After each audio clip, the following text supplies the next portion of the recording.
vai aparecer sua tela. Então, bom, Oi. está gravando de novo. Vou voltar aqui para a tela para eu conseguir ver vocês. De novo, pessoal, desculpa pelo mega atraso, pelos problemas, né? Estourou o cano de água aqui em casa também. Coisa que meio tensa hoje. Então, nós vamos para a segunda aula. Não é a minha segunda aula, é a segunda aula do Vygotsky, né? Das 7 aulas sobre os fundamentos de pedologia, né? Bom, eu considero, apesar do pessoal conhecer, quase todo mundo só conhece a quarta aula, que é o problema do meio, que é lá que está o conceito de Peredivani, né, de vivência, e que está sendo o grande debate hoje em dia sobre o que é isso, que para mim é bem tranquilo, né? Outras questões, quando chegar nessa aula, a gente debate essas coisas. Para mim, a aula mais importante é essa. Por quê? Porque aqui o Vygotsky ele vai apontar como intervir. Seja intervir no sentido de pesquisas e principalmente intervir no sentido de intervenção pedológica, o que a gente chamaria hoje mais aí de intervenção psicopedagógica, né? Porque esse era um curso, né, para formação de pedólogos, né, que iam intervir, né, que iam trabalhar. Então não era para formar, não era algo de, não é fundamentos de metodologia de pesquisa, que é o que geralmente a gente vê, mesmo nos cursos de graduação, quando a gente vê metodologia, a gente só vê metodologia de pesquisa. Não vê uma discussão de metodologia, mas essa questão da prática.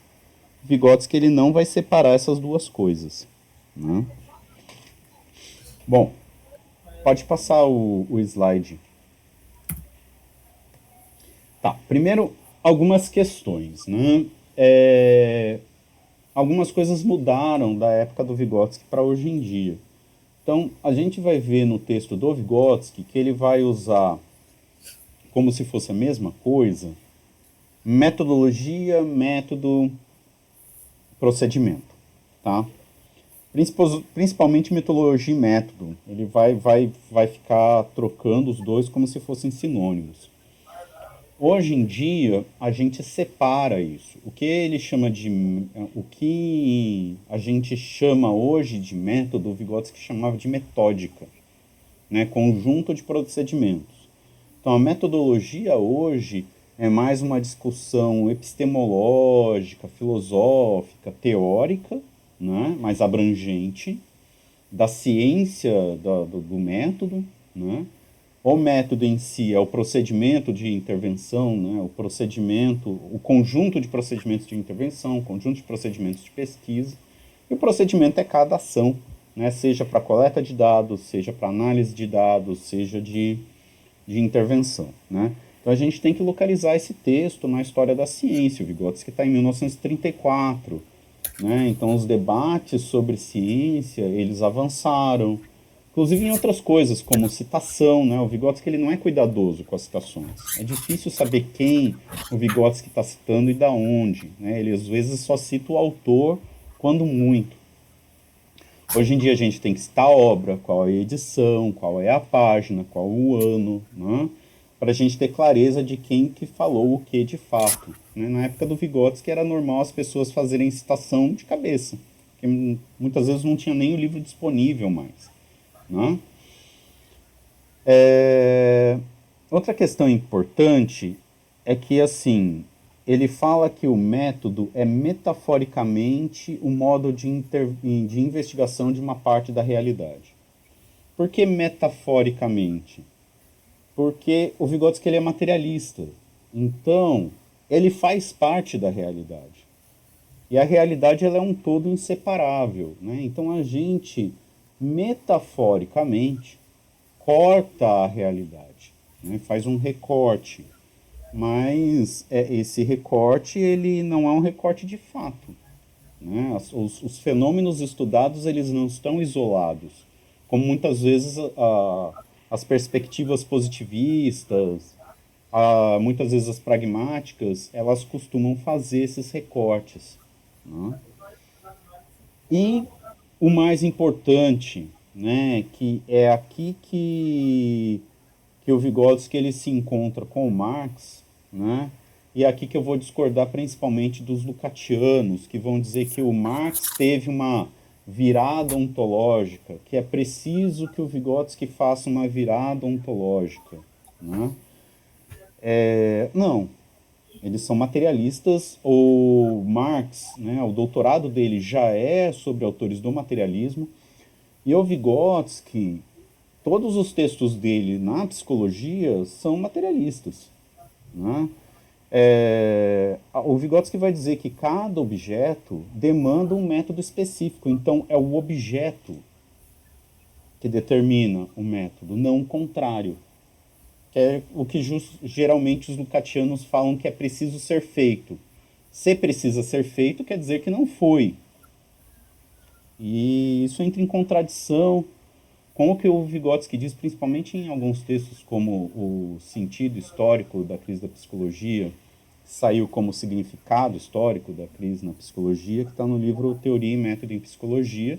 Ele fala que tem que sair de uma posição gnosiológica, né, e ter um método derivado do objeto, né? Então, assim, né, essa leitura, não é necessário o Lukács ou outros autores para defender que o Marx e que o Vygotsky eles já eram materialistas, marxistas, dialéticos, históricos e tudo mais, né? E outra coisa que é importante ressaltar é que o Vygotsky ele se aprofundou muito pouco nos estudos de cada objeto. Ele fez muitas pesquisas e muitas intervenções, inclusive intervenções clínicas, é que a gente não tem muito material disso. A gente não sabe se perdeu nos expurgos, na Segunda Guerra Mundial, ou se ainda está nos arquivos da família. A gente não sabe, né? Mas o Vygotsky, então, ele se preocupava muito mais em tentar determinar métodos para estudo dos objetos do que se aprofundar nos estudos dos objetos em si. Pode passar, Tainara. Bom, aqui a gente vai, eu acho que é para o centro do texto, né? Eu costumo dizer que o Vygotsky ele é um ilustre desconhecido e que a maioria das pessoas que se dizem vigotskianas não são vigotskianos. Tá? Por quê? Primeiro que muitas delas não trabalham com materialismo histórico dialético. Esse é um primeiro ponto, né? Muito importante. Agora, um segundo ponto que vai diferenciar, isso no meu entendimento, o método do Vygotsky para, por exemplo, outros métodos materialistas, históricos dialéticos, como o de Leontiev, como o do Rubinstein, né, etc., é que o Vygotsky, depois de 32, ele vai propor que o estudo deve ser feito por unidades. Então, cada objeto demanda uma unidade de estudo. Então, para eu estudar a consciência, né, ele vai colocar, olha, a unidade de análise é a vivência. Para estudar a relação entre pensamento e linguagem, a unidade de análise é o significado da palavra. Qual que é o critério para a escolha disso, né? O critério de escolha disso é algo que contenha em si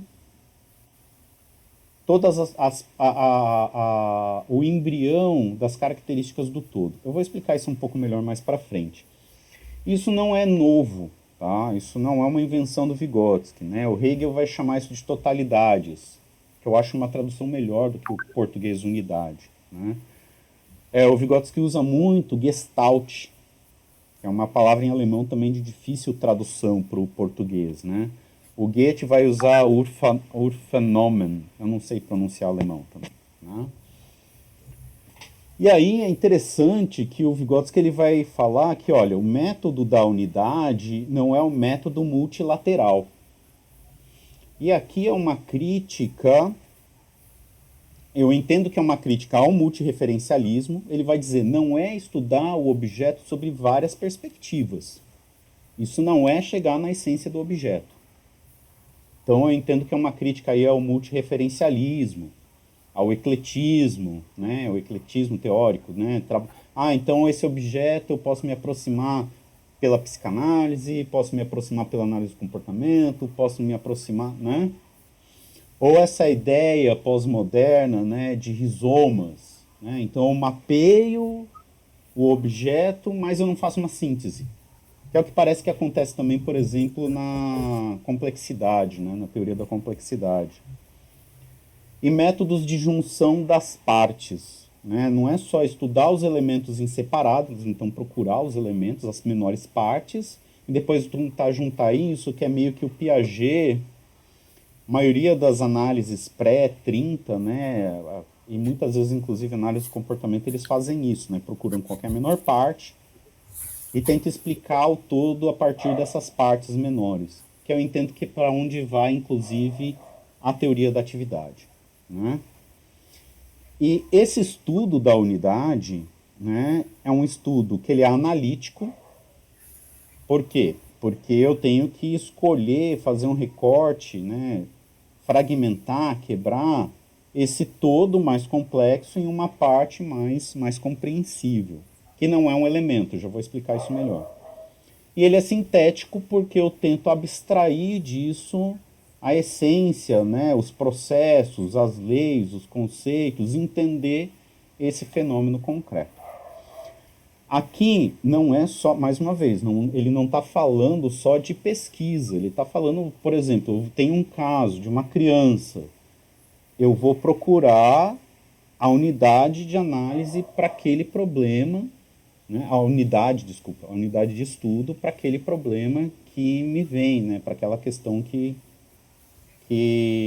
aparece na clínica, por exemplo, ou aparece na escola ou na empresa. Né? Pode passar, Tainara. Então tá, vamos lá. Então, o que é essa unidade? Essa unidade é uma parte do todo que ainda possui em si, mesmo que de forma embrionária, características do todo, ou seja, um método global, sistêmico, holístico. Né?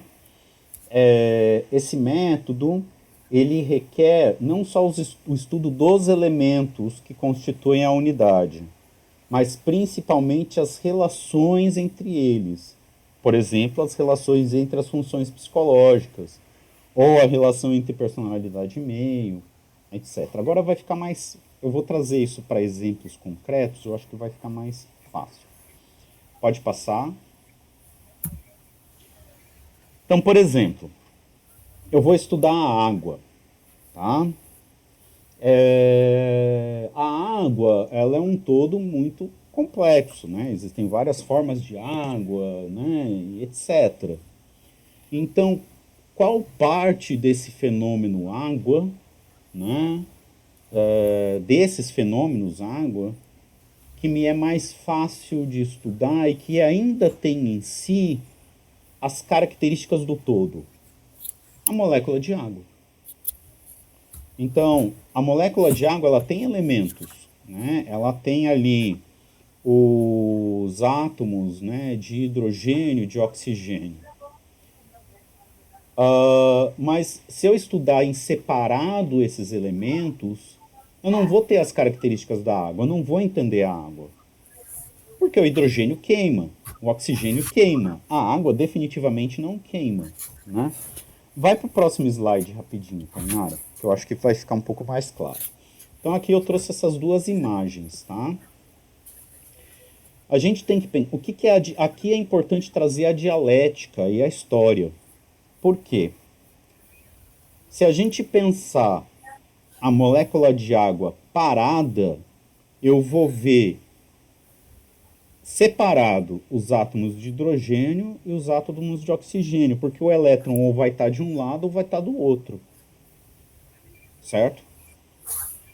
Como que eu vejo a existência da molécula de água? Apenas historicamente, porque é a transição, o movimento do elétron entre os átomos. Então ele está lá no átomo de hidrogênio.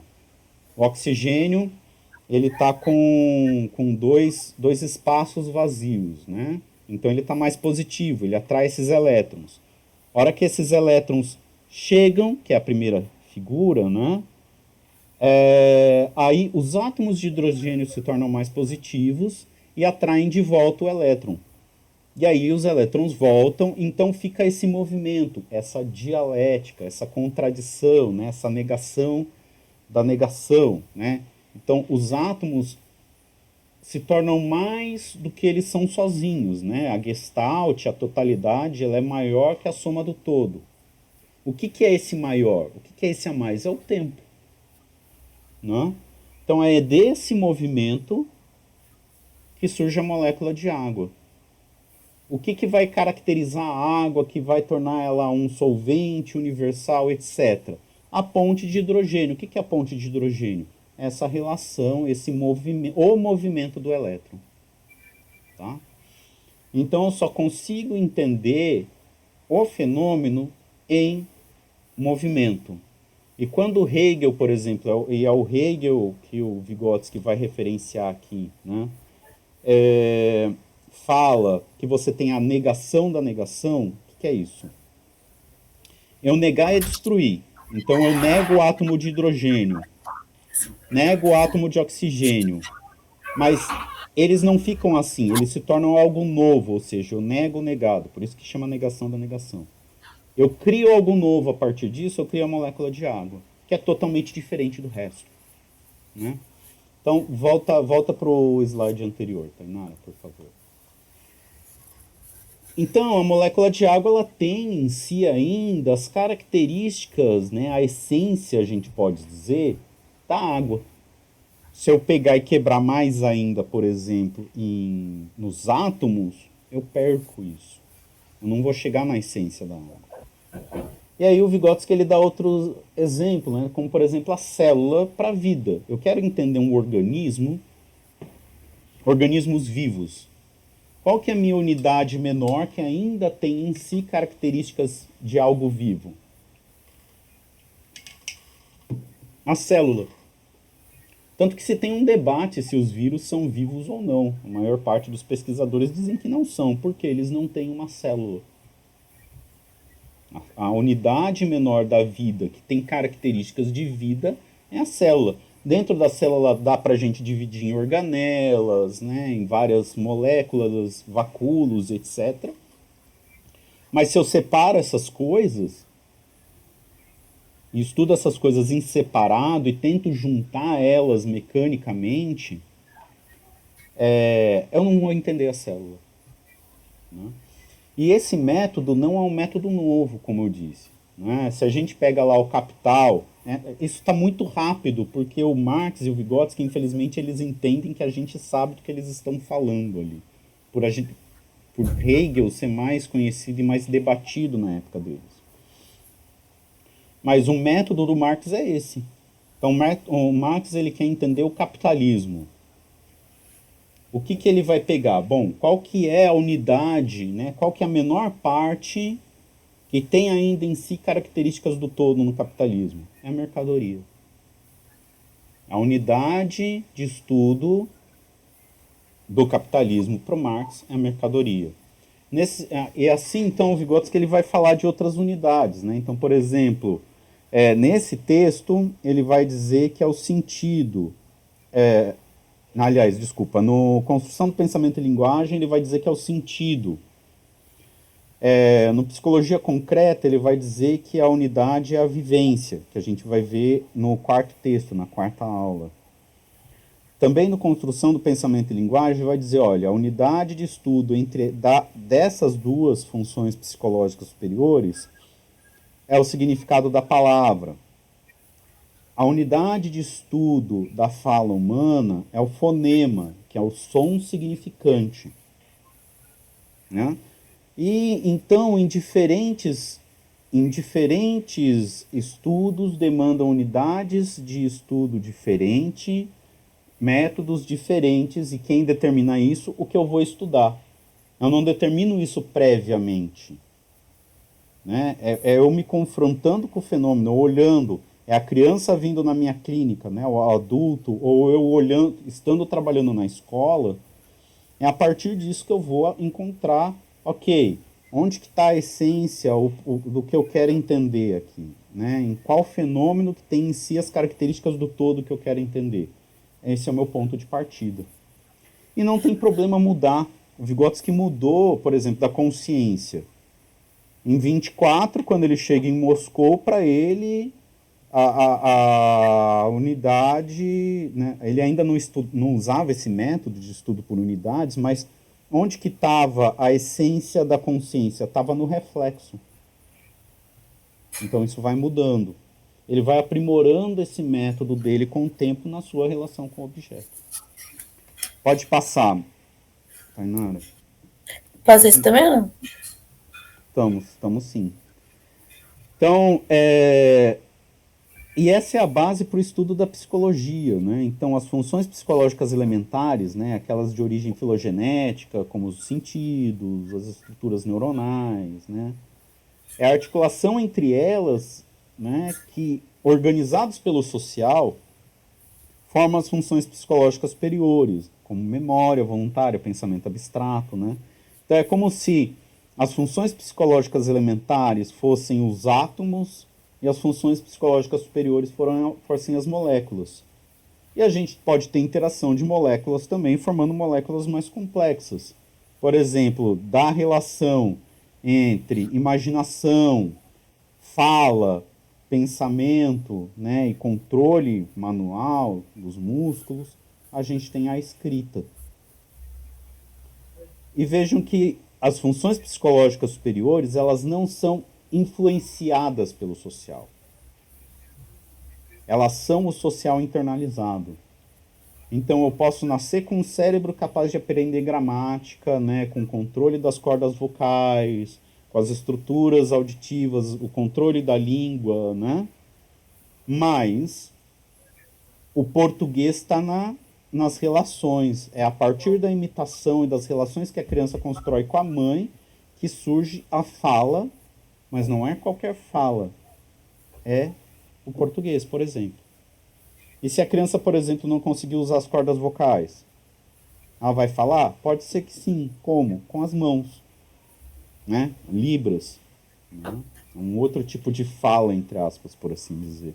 Então você pode substituir, e esse é o foco da educação especial do Vygotsky, né, a defectologia, você encontrar novas relações dessas funções para suprir essa função que está com problemas.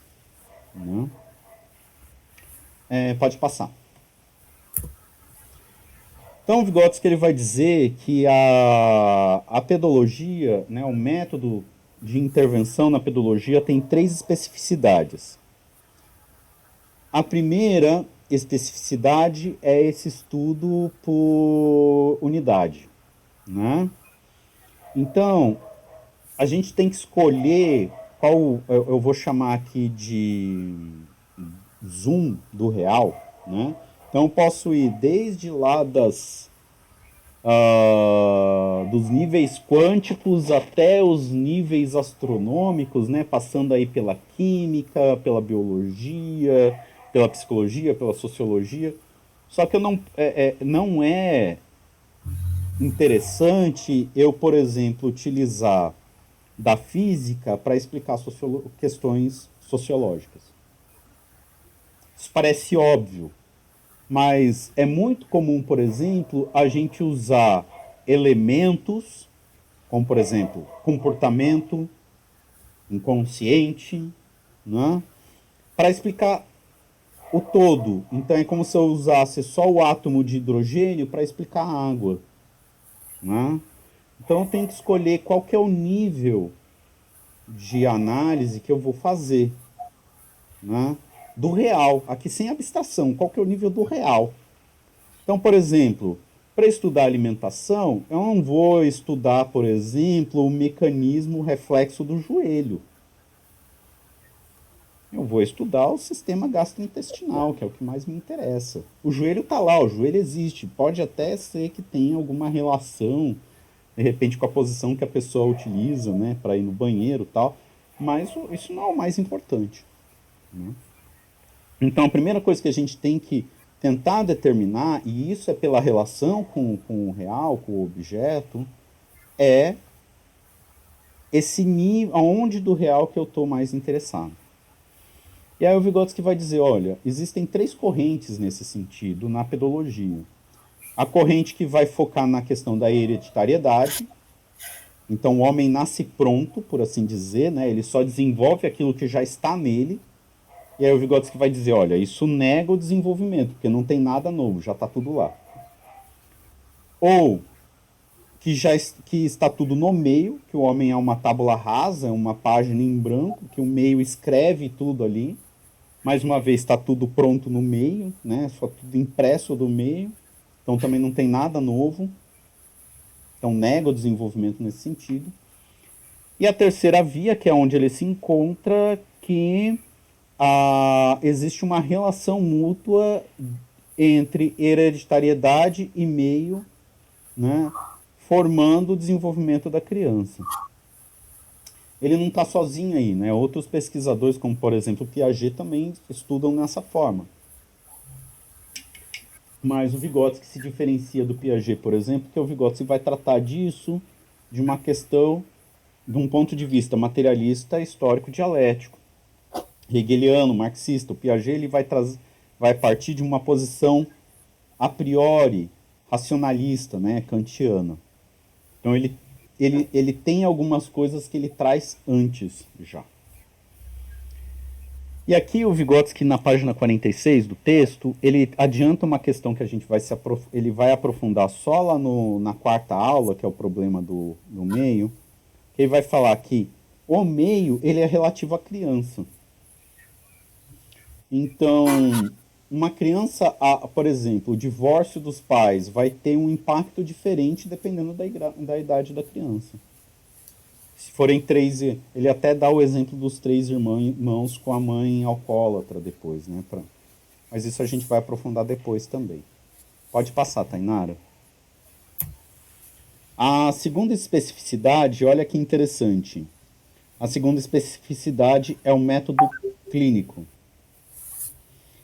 Mas já nessa época, o Vygotsky adianta uma discussão, que é uma discussão que a gente tem profundamente hoje em dia com a questão da medicalização, que ele deixa claro, o método clínico não é um método sintomatológico.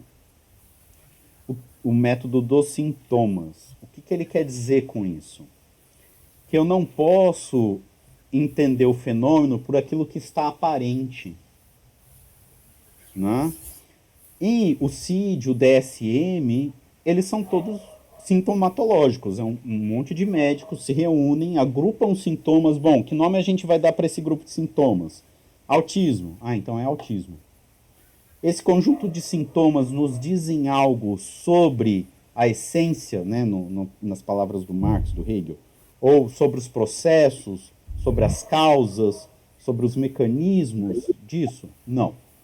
Inclusive, o Instituto Nacional de Saúde americana, ele critica o DSM a ponto que o DSM não tem cientificidade por causa disso.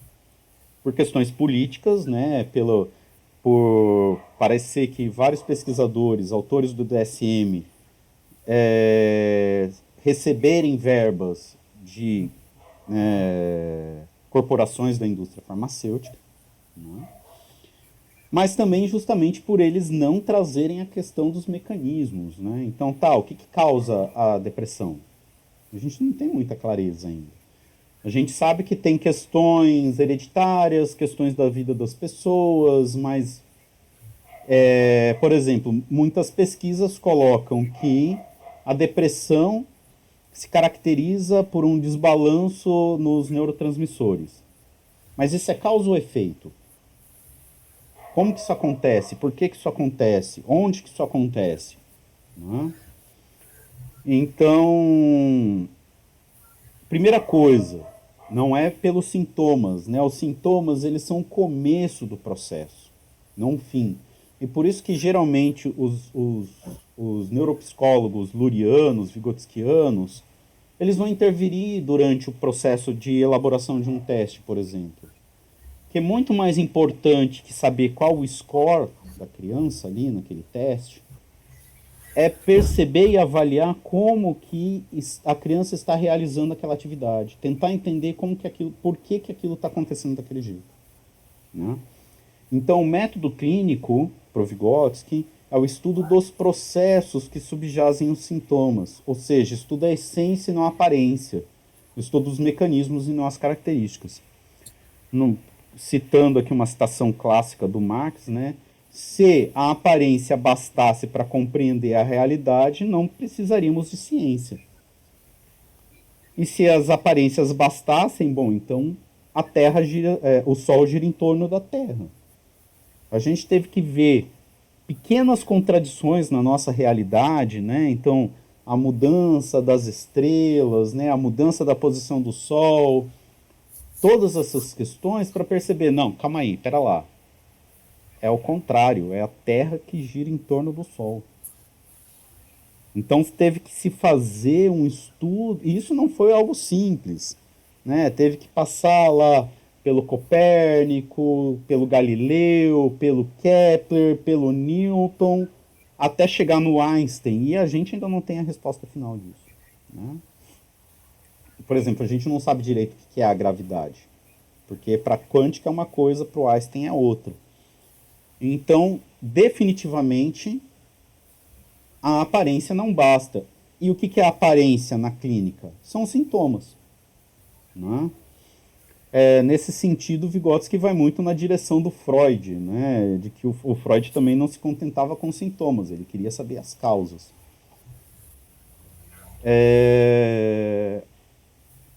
E aí, aqui é interessante que o Vygotsky ele vai digredir um pouco da questão do método, mas ele vai falar de uma coisa que é muito interessante, que inclusive eu vi aqui na minha cidade, Londrina. Ele vai falar das chamadas crianças prodígio, né? Tá em alemão no texto, Wunderkind, uma coisa assim, não sei falar alemão, desculpa. Mas são assim, crianças que em uma determinada área, né, elas estão muito além da sua idade, né?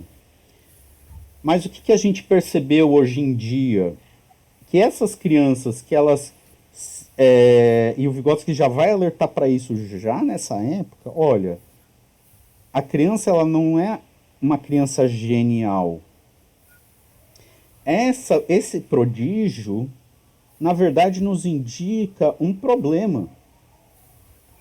Tem alguma coisa, né, que está de diferente na relação entre as suas funções psicológicas superiores. E o que a gente vê? Que muitas crianças que são tidas como prodígio, né, as crianças com super notas altas em uma determinada área, né, elas, quando se tornam adultas, elas têm performance mediana ou até abaixo da média, globalmente falando. Isso fica muito claro no autismo. Então, por exemplo, tem aqui em Londrina, tem o NAAS, né, que é o Núcleo de Altas Habilidades de Superdotação. E eles têm um problema que é o seguinte, o que fazer com os autistas?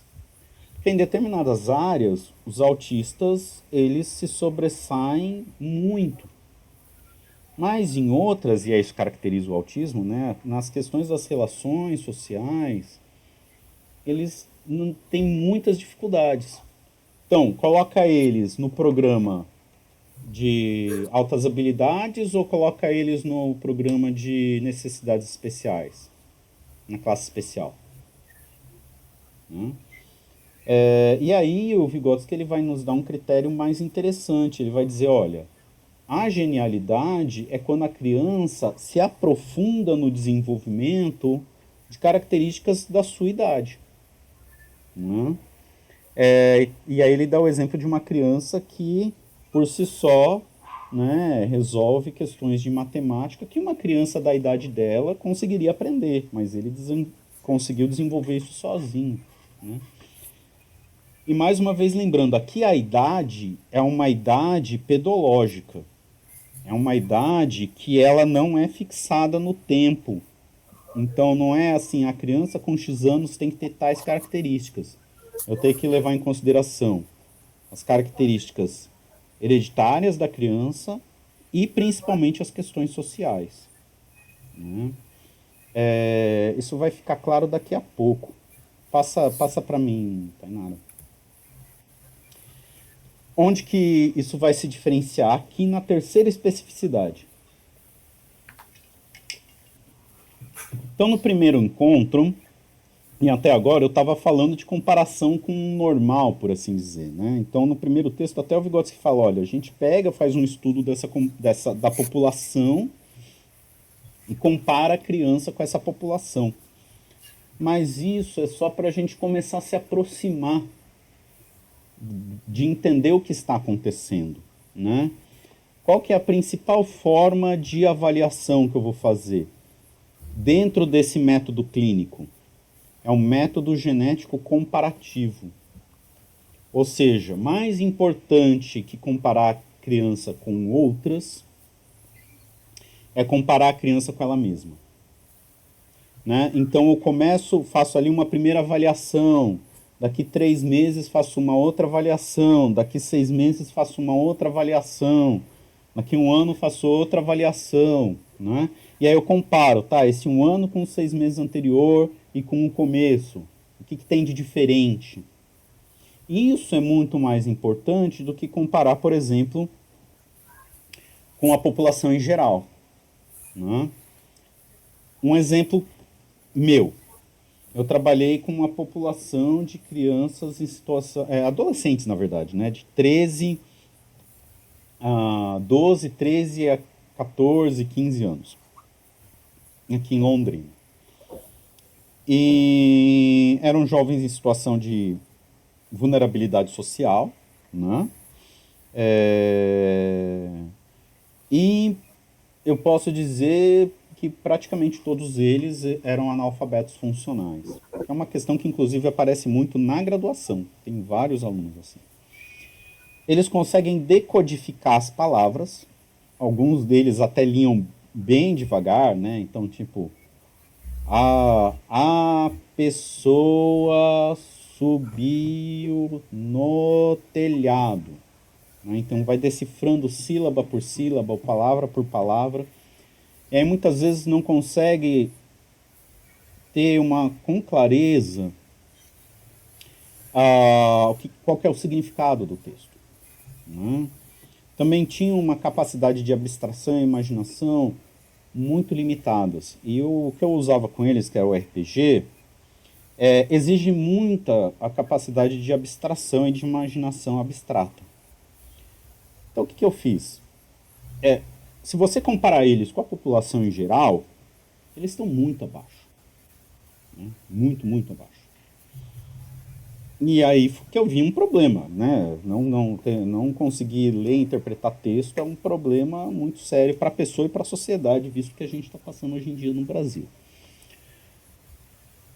E aí fiz um plano de intervenção, então comecei com jogos mais concretos, né? Usando tabuleiro, usando miniaturas, usando dado.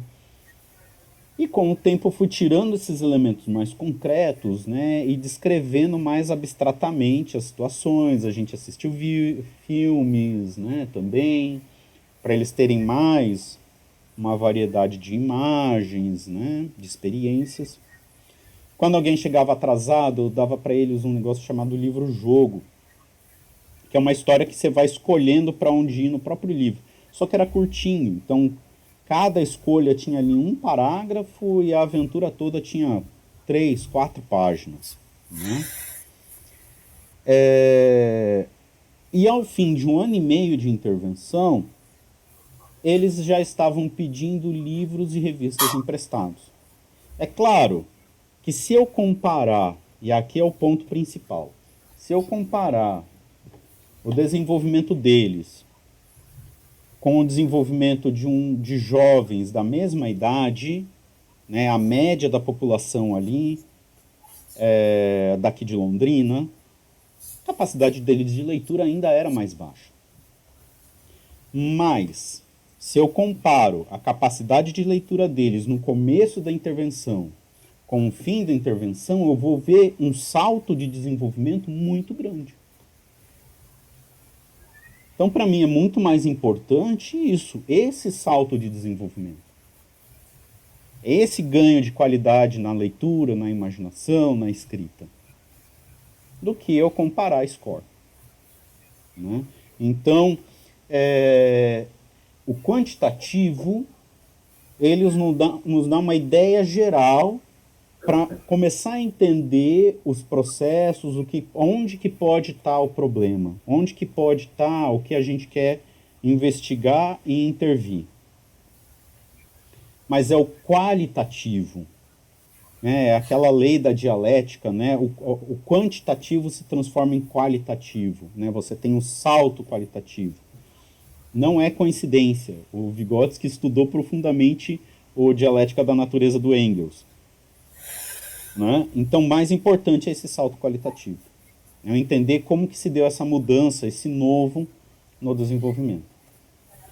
Pode passar. Acho que acabou, não acabou? Acabou. Então eu vou parar aqui a gravação, vou passar a gravação aqui para outra coisa. Ok.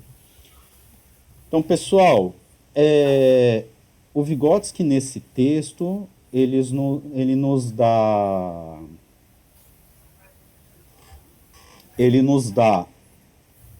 uma metodologia, uma base metodológica para a gente não só fazer pesquisa, mas principalmente para fazer intervenção. Né? Então, resumindo muito resumidamente o que eu entendo do texto, é um método materialista, parte do real, né? Histórico, eu tenho que ver as coisas ao longo do tempo, e dialético.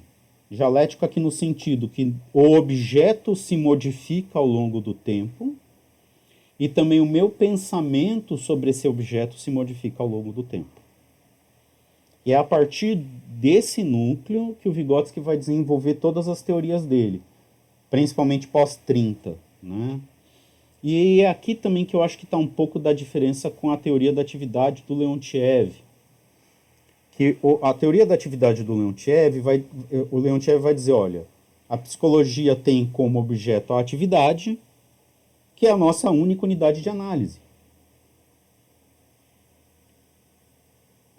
O Vygotsky vai dizer, não, dependendo do objeto, você usa um método de análise diferente. Se a gente pega o método de estudo das funções psicológicas superiores do Vygotsky antes de 30, Vygotsky faz a mesma coisa. Quando o pessoal vai para Cracóvia, em 29, logo em seguida o Vygotsky muda, ele fala, a gente estava errado, não é estudar as funções psicológicas em separado, eu tenho que estudar as relações entre as funções. Né? Parou de compartilhar, Tainara, eu só estou comentando, e tá ok agora. Então, é muito mais profunda essa diferença. E por isso que eu chamo teoria da atividade de teoria de atividade. E essa teoria que utiliza materialismo histórico dialético com método de estudo por unidades de teoria histórico-cultural. Que o Vygotsky denomina assim, ironicamente, no prefácio da tese, eu acho que é da dissertação do Leontiev. Ele denomina a teoria dele. Pessoal, se deixar eu fico falando eternamente. Acho que contando com os atrasos aí já deu bastante tempo, né?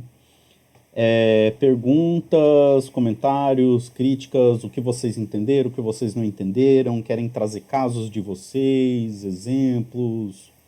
Fiquem à vontade, a sala é de vocês.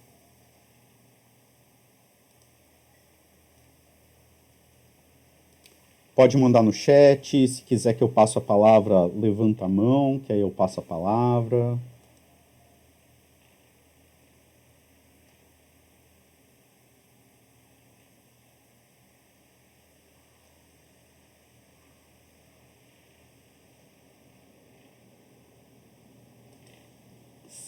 Sem comentários? Pode falar, manda bala, Gabriel. Professor, eu fiquei pensando numa coisa que o senhor citou a dialética da natureza, né? E o Vygotsky, a gente sabe que ele leu, né? Tem citações no trabalho dele, né? Foi publicado na União Soviética pela primeira vez, né? Então é natural que ele tenha lido. E eu fiquei pensando uma coisa, por exemplo, quando ele dá o exemplo da análise da química como ciência, como método diferenciado, porque ele compõe em elementos, né? Mas depois ele dá o exemplo da molécula de água, né, como unidade. Então seria um exemplo de uma unidade para a gente estudar a totalidade que é a água. E a gente sabe que no marxismo há um certo racha, né, sobre essa questão da dialética da natureza, né, ou dos limites do materialismo histórico dialético, para a gente estudar o que é natural, se é possível, né, estudar a natureza, se fica só com as coisas que são sociais. Aí eu fiquei pensando nessa segunda aula, na exposição do Vygotsky, como seria entendido o que hoje a gente entende, né, por método da dialética materialista, no sentido de se existiria um método universal mesmo, né, para se chegar ao conhecimento dos objetos, porque se ele diz que para cada objeto a gente tem um método no sentido amplo, né, de técnica e tal, me parece que a lógica de pensamento ainda se manteria o mesmo, né? Então poderia-se dizer que ele mantém a lógica, mas por uma questão de necessidade do objeto, o que hoje a gente chama de técnica também estaria um pouco, né, diferente. Eu fiquei confuso nisso porque tem outros textos que ele fala bastante, né, dessa coisa da molécula da água, né? No Teoria e Método de Psicologia também tem. Parece que antes era um pouco diferente. Eu não sei se é possível também dizer isso, né? Se ele vê como hoje, né, é um pouco mais comum a gente tratar o método materialista histórico dialético como leis do pensamento, né, para não fazer essa coisa de, então é possível aplicar tudo do mesmo jeito, com a mesma técnica e tudo mais. Então, eu vou ser sincero, eu acho que é a galera, e aqui eu corro o risco de ser xingado por muita gente, porque quem sou eu, um Helles doutorando, né, falando que a galera não entendeu. Eu acho que é isso, a galera não entendeu. Tá muito claro para mim, e não é à toa, por exemplo, você pega o Lenin vira assim e fala, você só vai entender o Capital se você ler Hegel. Né? Ao mesmo tempo que, para você entender o Vygotsky, entender o materialismo histórico dialético, você tem que ler o Marx e tem que ler o Engels. Porque eles invertem o Hegel. E o Hegel, quando o Marx ele diz que a dialética está mistificada no Hegel, a gente pode traduzir por o Hegel falou de maneira complicada demais algo que não é tão complicado. E ele inverteu as coisas, dizendo que é a partir do pensamento que a gente vai determinar a realidade e ao contrário. Né? Então, para mim, quando eu olhei o Dialética da Natureza, no primeiro capítulo sobre dialética, no começo do capítulo, que é um monte de anotações, na verdade, né? Não é um livro, mas o Engels, ele muito claramente ele fala, olha, a gente tem duas dialéticas. Você tem uma dialética objetiva, ou seja, você tem um movimento no real, e você tem uma dialética subjetiva, que é a mudança do pensamento. Certo? E eu entendo, isso está meio subentendido, tá? Na parte do trabalho, que é aquele texto dele, da humanização do macaco pelo trabalho. Porque se eu deixo, e é aqui que o pessoal se confunde, eu acho que se mantém ainda no nível kantiano, piagetiano, chomskiano, toda essa galera idealista, racionalista. Porque se eu penso só em mim, tenho uma visão burguesa, individualista, né, idealista, sim, eu não tenho como separar. O que eu penso do real é o real e eu nunca vou saber do real. Acabou. A história acaba aí. E aí a gente concordaria com o Piaget, com Chomsky, com Kant, com toda essa galera. Mas o trabalho humano é necessariamente um trabalho coletivo. Mesmo que eu, Wagner, vá lá para a montanha viver sozinho, eu carrego esse social comigo, essa experiência social comigo. Então, eu só vou ter uma capacidade real de mudar a natureza à minha volta no coletivo. E eu posso até, os meus sentidos, a Tainara trouxe essa discussão no sábado, os meus sentidos podem até se enganar sobre o real, eu posso até ter um pensamento errôneo sobre o real. Mas eu não estou agindo sobre o real sozinho. Eu tenho pessoas que também estão agindo. Então, quando eu ajo sobre o real, eu modifico esse real. Então, vamos lá. Eu fui lá, cortei uma casa, cortei madeira e fiz uma casa. Vocês vão entrar na casa também. Eu afeto o real de vocês. Também. Né? Então... Mas isso também não basta. É necessário que eu tenha, e por isso que o Marx e o Engels vão focar tanto nisso da crítica e da tomada de consciência. Porque é necessário eu sempre estar consultando meus pares e reavaliando eu mesmo, para a gente, galera, eu fiz a casa, parou de chover na nossa cabeça? Alguém fala, não, parou. Ah, não parou, aqui está pingando. Não, então calma aí, vamos ver o que está acontecendo. Percebe? Então, a gente acessa o real, mas não é através do indivíduo. É no coletivo, no trabalho coletivo. Então, o pensamento do real, sobre o real, ele vai ser sempre um pensamento coletivo. Não é? E determinado, limitado pelas condições históricas de produção e toda aquela coisa toda. Então, existe um real, porque se a gente não toma isso como premissa, jogou o materialismo fora pela janela. Não? E tem gente fazendo isso. Né? Eu participei do SCAR, a galera falando abertamente em o que importa é o subjetivo, teve um cara falando que era importante a gente retomar o Platão para entender a psicologia, ou que a psicologia, por ela não ter conseguido dar uma explicação materialista da consciência, que eu acho que deu, o Luria, e o... qual que é o nome do cara? O livro está ali atrás em algum lugar. Mas é um soviético também. É o Mikhailov. No livro, eu tenho em inglês, The Riddle of the Self. Eles explicam a consciência, materialmente. É que não é interessante isso. Por quê? Porque a gente tira essa questão do indivíduo e passa para o coletivo. Né? É que nem o debate sobre vivência. O pessoal eles estão importando uma discussão dos Estados Unidos por problema de tradução que para a gente, para os russos, não tem problema. É um problema de tradução e de tentar manter uma linha pós-moderna, idealista, com cara social. Para mim é isso. Então, para mim está muito claro isso. Né? Para mim é um falso debate. Existem duas dialéticas. Né?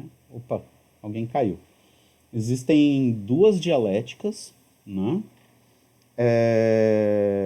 E a gente acessa um real que existe objetivamente a partir do trabalho coletivo. É isso.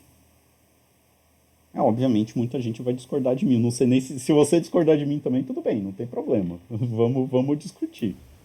Não, eu acho... É porque o que me interessa bastante nessa discussão é que ele começa, né, falando, imagino que na próxima aula ele diz no final do texto que vai adentrar, né? Então, quando ele diz, será que é hereditariedade ou é meio? É ambos. Mas se a hereditariedade independe do social, no sentido que ela é anterior ao social, né, que a gente tem toda uma história de evolução, né? Como que a gente conseguiria associar isso sem uma dialética da natureza com o social, né? E a gente vê nos textos de muitos autores e autoras famosas no Brasil, essa defesa, né, da separação da dialética do real entre natureza e social, né? Só existe a dialética na atividade humana, na natureza não existiria. E colocam isso, por exemplo, o Vygotsky como representante dessa ideia. Mas eu acho que seria difícil a gente entender, por exemplo, as funções superiores, né, sem essa dialética do que é antes da atividade humana, né? É meio difícil a gente Isso para mim não entender. faz, ainda mais depois de eu ler Hegel, isso para mim não faz o menor sentido, essa posição. Porque daí a gente cai num idealismo, olha, então existe um real que não tem movimento. A única coisa que se movimenta é o pensamento, é isso? E assim, veja que o problema aqui é o problema que o Vygotsky tenta expor nesse texto. E para a gente se aprofundar, tem que ir lá no Lógica 3 do Hegel. É como se eu virasse assim, mas tá, a gente tem átomo de hidrogênio e tem átomo de oxigênio. Onde que surge, onde está a molécula? Eu não estou vendo a molécula aqui, ó. Ó, eu estou vendo nessa foto um átomo de hidrogênio e um átomo de oxigênio. Ah, então é só na minha cabeça que eu vejo a molécula. Percebeu? E de fato, num recorte, se eu paro a realidade, se eu não tenho um pensamento dialético, eu não vou conseguir ver o movimento da realidade. Eu não vou conseguir perceber que não é só o átomo de hidrogênio, não é só o átomo de oxigênio, que eu não posso juntar os dois mecanicamente. Não é? A partir do momento que eu misturo isso em movimento, eu tenho a molécula. Então, da mesma forma, e veja que as coisas vão tendo suprassunções na natureza, da mesma forma que eu tenho suprassunções no pensamento. Então, primeiro surgem os campos quânticos. Ao menos é o que a gente acha por enquanto. Né? Se alguém falar que sabe o que exatamente significa as equações quânticas, está mentindo. Isso é o pessoal do Fermilab que diz, nem sou eu. Tá, disso surgem os quarks, os leptons, etc. É das interações desses campos. Ó, a gente já tem relações que geram algo que tem a soma dessas coisas, tem algo que é maior, que tem mais do que as coisas em separado. A gente vai tendo gestaltes. Dessas relações dos quarks com os leptons surgem os átomos. Das relações dos átomos surgem as moléculas. Você está vendo onde eu estou querendo chegar? Das relações entre as moléculas a gente tem as células. Das relações entre as células a gente tem organismos. Das relações entre organismos a gente tem ecossistemas. Das relações específicas de alguns organismos nesses ecossistemas surge a cultura. Então, quando os primeiros antropóides, macacos antropóides, os primeiros primatas, lá na África, começaram a intencionalmente usar ferramentas para raspar carne de osso, e os outros começaram a copiar, a gente mudou completamente a forma de relação em comparação com outros organismos. Porque a adaptação ao meio passou de eu mudar a minha filogenia para eu mudar só a forma como eu ajo no meio e ensinar para o outro. Então, desse começar a raspar e o outro imitar ali, daqui a pouco eu já tinha o cara, não, a gente está aqui no frio, esfriou, eu vou ter que esperar os meus descendentes surgir aleatoriamente, alguns com mais pelos, que vão sobreviver e deixar mais filhos e etc. Não. Eu vou lá, mato um urso, coloco a pele do urso, o outro vê lá, olha que bacana, ficou quente, e começa a fazer isso também. Então a gente se humaniza, é assim que surge, a humanidade surge antes do Homo sapiens. A cultura humana surge antes. Agora, se eu tenho uma visão não dialética, parece que não dá. Não, calma aí. Não. Pensamento está em um lugar, o corpo está em outro. Não tem como juntar os dois. Se eu olho um bolo e olho do lado, os ovos, a farinha, o açúcar, o leite, eu olho assim, não, calma aí, não. Elas não são a mesma coisa. E não são. Aí eu vou lá, analiso o bolo. Ah, tem aqui uma molécula de açúcar, tem aqui a parte da proteína do ovo, parte da proteína do leite. Tá, mas isso daqui não é bolo. É óbvio que não é bolo. Eu acho que você vai gostar muito, talvez te enlouqueça ainda mais. Procura um texto, infelizmente esse não tem em português. Chama The Science of Psychology, do Vygotsky, de 1928. É a versão publicada e resumida do significado histórico da crise da psicologia. O Vygotsky vai falar que nós precisamos adotar as ciências naturais. Aí a gente olha assim, meu Deus, o que ele está falando aqui? Mas aí a gente vê que ele está chamando de natural aqui o que é materialismo, em contraposição às ciências dualistas, idealistas, né, que vão separar as coisas. A gente vive na natureza dialética, a gente está dentro dela. E aqui eu acho que o Vygotsky ele começa a fazer, né? Ele se aproxima do Spinoza, mas aí é outro debate, outra coisa. E não é à toa também que o Hegel vai falar, olha, o cara que começou tudo foi o Spinoza. Então a gente está dentro da substância, ele não separa a existência, a realidade do pensamento, não se separa isso. Isso é um erro. Né? Mas como a gente não tem muita filosofia, e o pessoal usa mecanicamente as categorias. Não é à toa que o Vygotsky fala assim, olha, a gente não pode usar as categorias do capital para explicar a pessoa. Isso é um erro. A psicologia tem que criar seu próprio capital. Então não posso pegar o Marx, o Capital do Marx, que é um trabalho específico de análise de política econômica, para entender método da ciência no geral. Isso é um erro.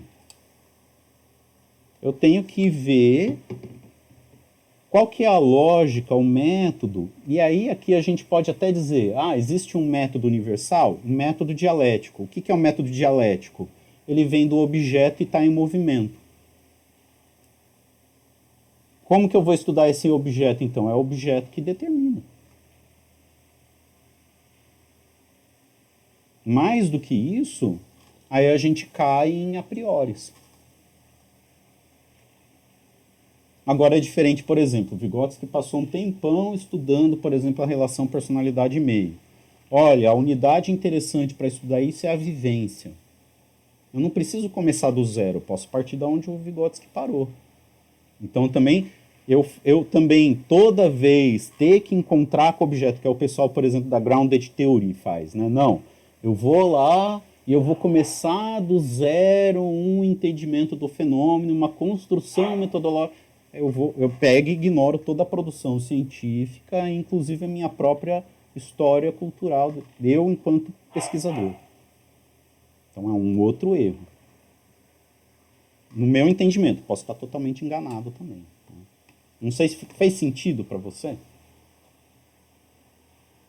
Fez sim, professor, obrigado.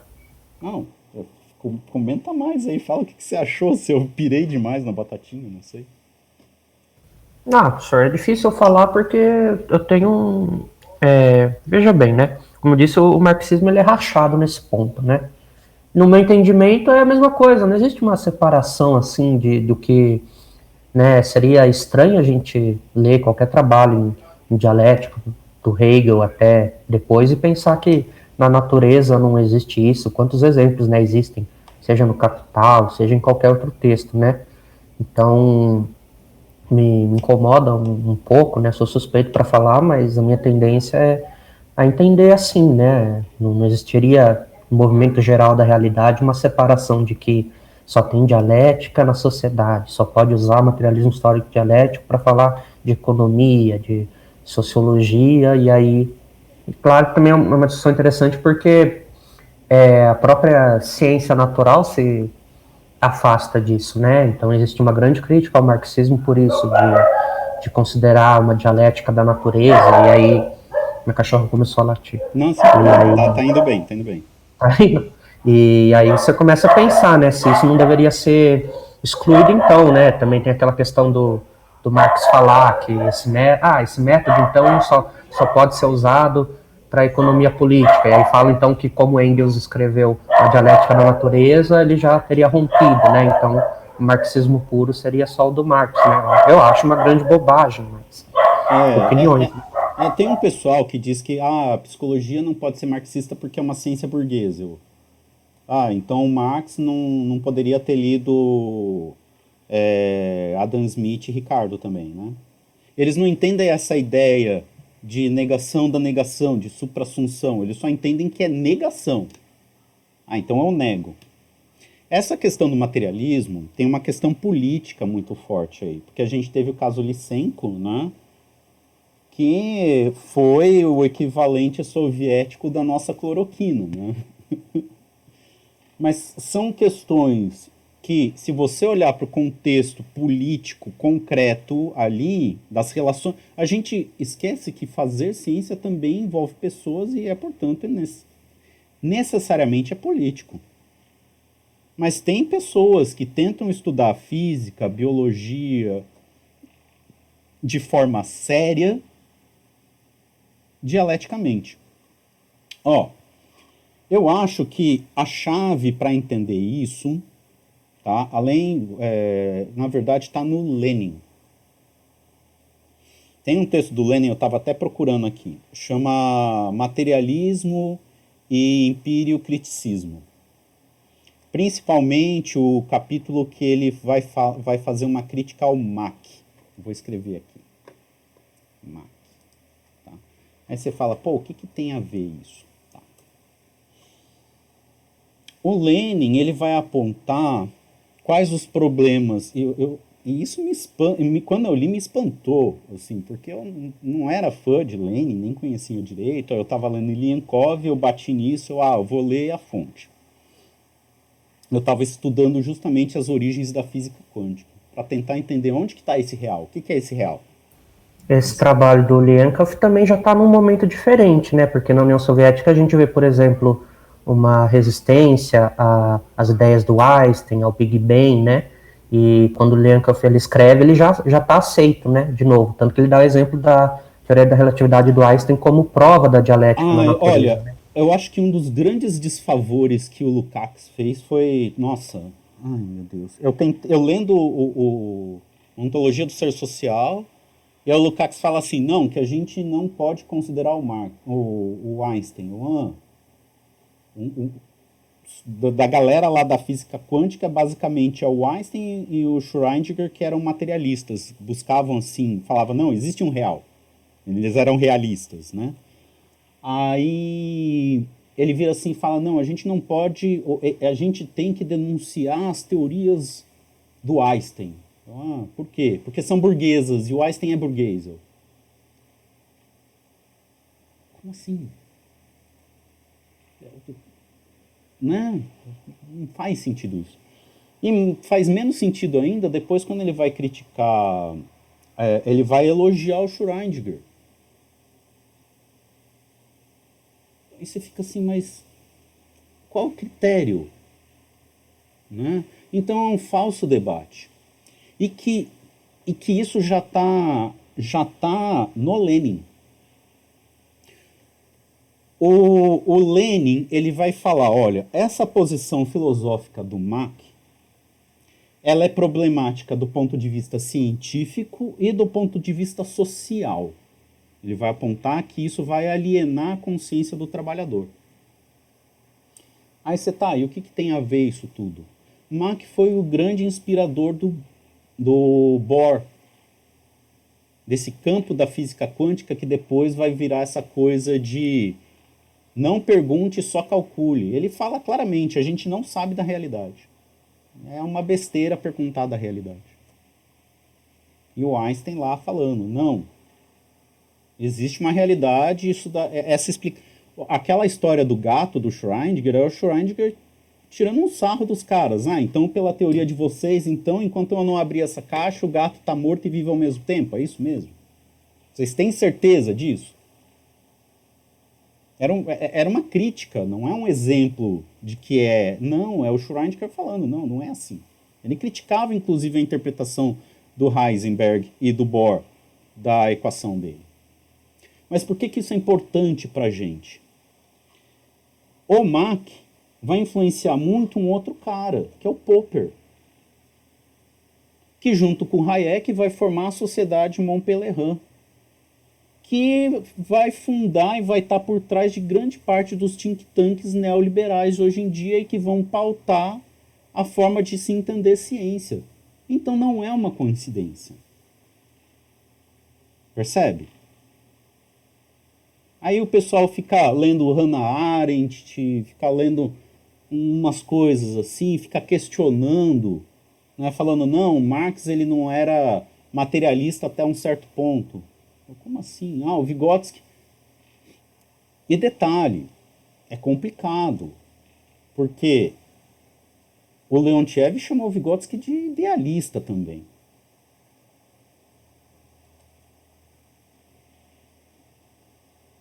Eu fui conversar com uma galera e tem o outro lado da história também. Até que ponto, como que se davam esses processos durante o stalinismo?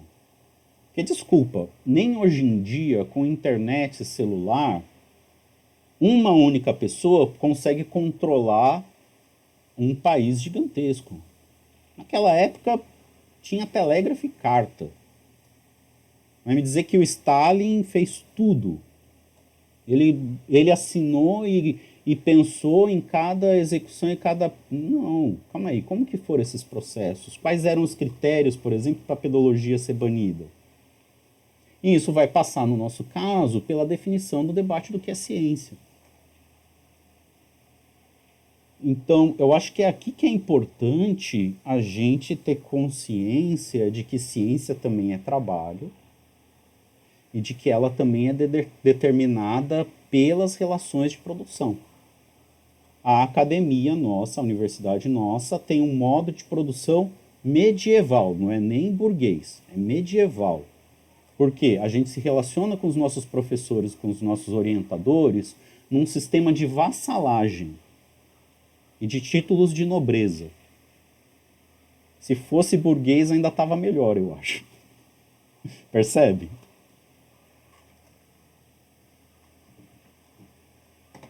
Desculpa, falei um monte. A Patrícia, a Tainara, o Gabriel quer colocar mais alguma coisa. Mas lê o Lenin, esse texto. Não, já fugi muito do assunto já. Não, eu acho que tem tudo a ver. Eu acho, não sei. Mas enfim. Eu cheguei a escrever um texto, mas ele foi abandonado, relacionando todas essas questões, mas não tem espaço para ele. É outra coisa. Patrícia quer fazer alguma colocação, Tainara? Ou o Gabriel quer falar de outra coisa, puxar outro assunto? Por enquanto não, prof. Patrícia?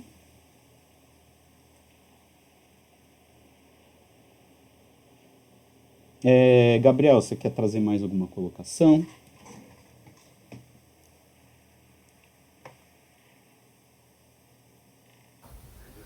Não, o pessoal tinha perguntado coisas aí no chat. Ah, deixa eu ver aqui. Nossa, não vi, calma aí. Tá. Esse método de análise por unidades, eu tenho que achar, e esse que é o difícil, tá? Isso não é fácil. Eu tenho que achar a unidade que ainda tem em si características do todo. Então, por exemplo, eu na minha pesquisa de doutorado estou querendo saber como que o RPG ele interfere no desenvolvimento. Tá. De acordo com Vygotsky, a unidade dessa relação meio e personalidade é a vivência. Mas aí eu me perguntei, toda vivência vai me trazer isso? Não. Tá lá os jogadores, de repente eles estão conversando, foram lá na cozinha comer alguma coisa, tiveram uma discussão. Foi uma vivência durante o jogo, mas é uma vivência do... Não, não é. Não, então calma aí, não é qualquer vivência. Aí tem na literatura uma vivência no jogo que a gente chama de bleed, sangramento. Que é como... É claro que o jogador e o personagem eles são a mesma coisa, tá? Mas a gente, em termos de estudo, a gente separa. É como se algo do jogador vazasse, sangrasse no personagem e vice-versa. Por exemplo, um jogador, jogador, começar a chorar porque um figurante do jogo morreu. Um personagem que não é nem interpretado por outro jogador. Ah, isso daqui é algo do RPG específico, uma vivência específica do RPG. Então essa é a minha unidade de estudo, esse sangramento. Percebe? Então eu dei um zoom mais próximo ainda do fenômeno vivência, porque a vivência como um todo... Por exemplo, eu tenho vivências muito intensas num jogo que a gente chama de imersão. A pessoa parece que ela desligou de todo o resto. A gente tem imersão muito grande, por exemplo, em alguns jogos de xadrez, e até tem de pessoas que jogando RPG controlam o personagem como se fosse uma peça de xadrez. Mas qual que é a diferença? O investimento emocional ali é diferente. Ela tem muita clareza da separação entre ela e o personagem, porque ela usa o personagem como uma ferramenta. No sangramento não, é como se eu tivesse o personagem mais próximo da pessoa. Então, essa foi a unidade que eu achei mais interessante. Então se aparece, por exemplo, eu estou querendo trabalhar a questão da relação professor-aluno. A minha unidade de estudo vai ser diferente se for, por exemplo, uma relação professor e aluno à distância, como a gente está aqui virtualmente, ou presencialmente. Eu vou ter que encontrar, determinar qual unidade é essa. Percebeu? Então, é o problema, a própria pergunta vai me direcionar para onde que eu tenho que buscar. É nesse sentido que a gente diz, que é a realidade, né, que vai trazer. É claro, como eu olho para o objeto, deriva da minha história, das minhas... Né? E aí a gente tem a dialética também do próprio pesquisador, por isso que não tem neutralidade, etc, etc, etc, etc. Até a gente pegar como que isso se dá, realmente é complicado e difícil. Né? Leva tempo. A gente vai desenvolvendo isso com o tempo. Né? Por isso que é importante a gente buscar esses textos, para ver o que já foi feito, como que as pessoas... Tentar ler os caras difíceis, tentar entender eles. Né? É isso. Eu ajudei, Patrícia? Ficou um pouco mais claro essa ideia do método por unidades?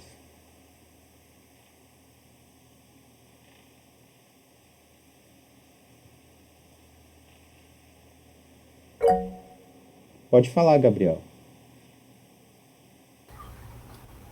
Professor, fico pensando numa coisa, que é o Vygotsky, ele fala que o método por unidades não exclui a análise, né? Quando ele começa a dar esses exemplos sobre a fala, sobre o fonema, parece que, como resultado, né, nos parece como leitores que desde o começo você sabe, né, qual que é a unidade. E aí eu fiquei pensando, no momento de pesquisa, né, científica, seria possível, ou seria esse o jeito, né, no entendimento do Vygotsky, de como chegar à unidade, se não pela análise? Quer dizer, se a gente não abstrair as coisas, né, seria possível chegar à unidade? Não. A gente tem que abstrair. A gente começa com um recorte já. Mas a gente vai ter que verificar se esse é um corte válido. Por exemplo, no começo da minha pesquisa, eu pensei que uma unidade de análise para ver isso seria a história do personagem. Não, não é. Por quê? Não ia me responder, tá, mas como que a história do personagem, então, vai me dizer das mudanças que teve no jogador? Não foi. Entende? E o Vygotsky, ele faz isso. Ele vai mudando, ele vai procurando, né? E veja, o Vygotsky, ele não joga o que teve antes fora. Se a gente pegar os textos do Vygotsky, quase todos eles têm mais ou menos a mesma estrutura. Então ele vai lá, bom, vou estudar o pensamento.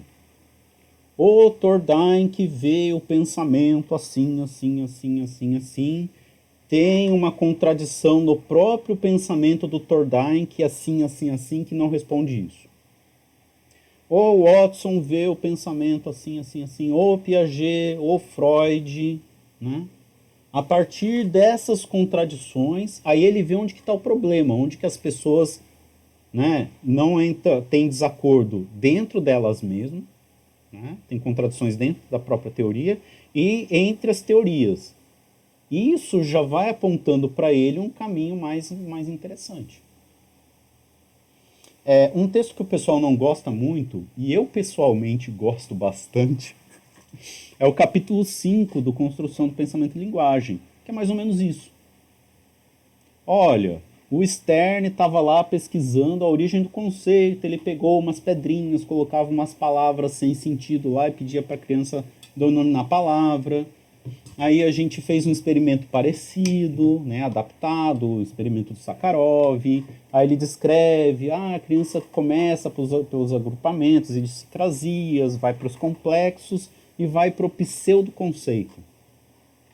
Aí ele chega assim, então, nada disso é válido. Aí você fica, caramba, você gastou 120 páginas para falar que isso não é válido? Por quê? Vai, explica pra gente. Porque aqui a criança está inventando conceito. Então isso que ela chegou aqui no final é um pseudo-conceito. Por quê? Porque o conceito em si, ela já tem pronto desde o começo.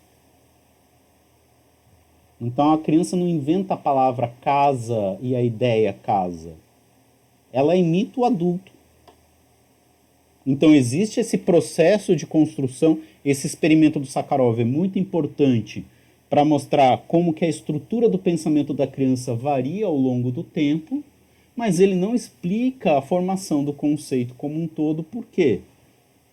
Porque a criança tem já o conceito pronto quando ela entra em contato. Aí ele vem, então não é a palavra. O que o pessoal estava procurando de ver na palavra ou na ideia. É na ideia que está o conceito? Não. É na palavra que está o conceito? Não.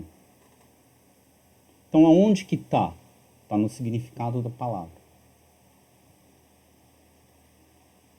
Então é uma construção histórica também. Então a gente pega a teoria do Vygotsky e vai produzir a partir dela.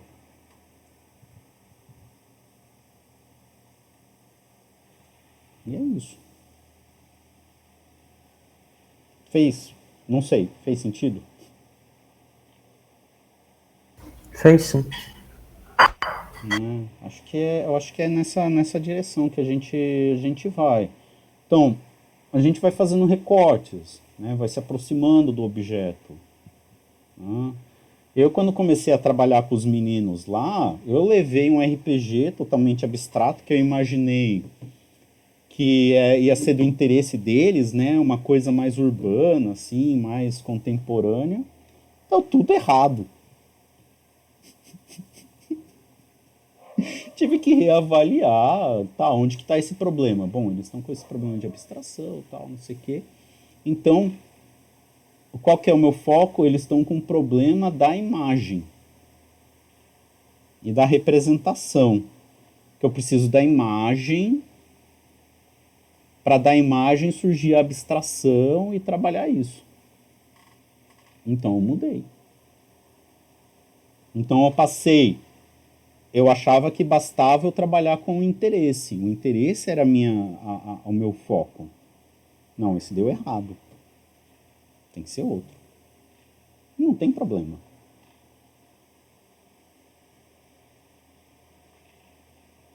Eu, por exemplo, e isso não é algo feito sozinho. Então, outras pessoas fizeram pesquisas, e isso inclui o Vygotsky. Eu peguei pesquisas de um pessoal lá da Europa, peguei aquele texto do Vygotsky, o problema do trabalho criativo do ator, esse do problema do meio. Eu acho que está na relação disso daqui. E eu fui ver. Fui observar jogos e olha, fez sentido. Eu acho que é por aqui.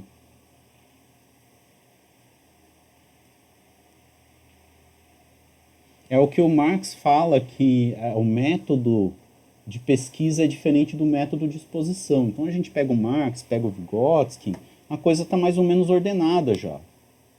Né? Mas o Marx, eu tenho certeza absoluta que o Marx não pensou assim, não, para estudar o capital tem que começar pela mercadoria. Né? Tem todo o processo de pesquisa e organização do pensamento e que depois ele escreve de maneira que, bom, isso daqui alguém tem que entender o que eu escrevi. E veja que a forma como ele escreve faz sentido para a época dele, para a gente não faz mais. Vygotsky fala um monte de coisa e, nos nossos experimentos a gente concluiu que hoje em dia isso daqui não seria aceito em lugar nenhum. Tá, qual experimento? Passou pelo comitê de ética? Onde que estão esses dados? Né? Passou por revisão de pares? Né? É diferente. O que era aceito antes, no século XIX, começo do século XX, não é mais aceito no século XXI. E a gente tem que entender por quê, as razões políticas, as questões filosóficas, né, etc.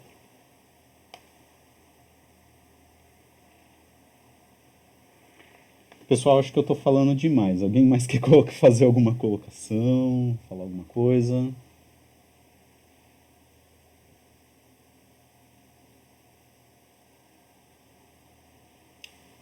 Bom, então, pessoal, se vocês tiverem qualquer dúvida, qualquer comentário, manda depois lá no grupo, tá? Quem do grupo assistir isso daqui depois também manda comentários, perguntas lá pra gente, beleza? Vamos encerrar então? Pode ser? Então, se alguém quiser também fazer algum comentário, por favor, fica bem à vontade.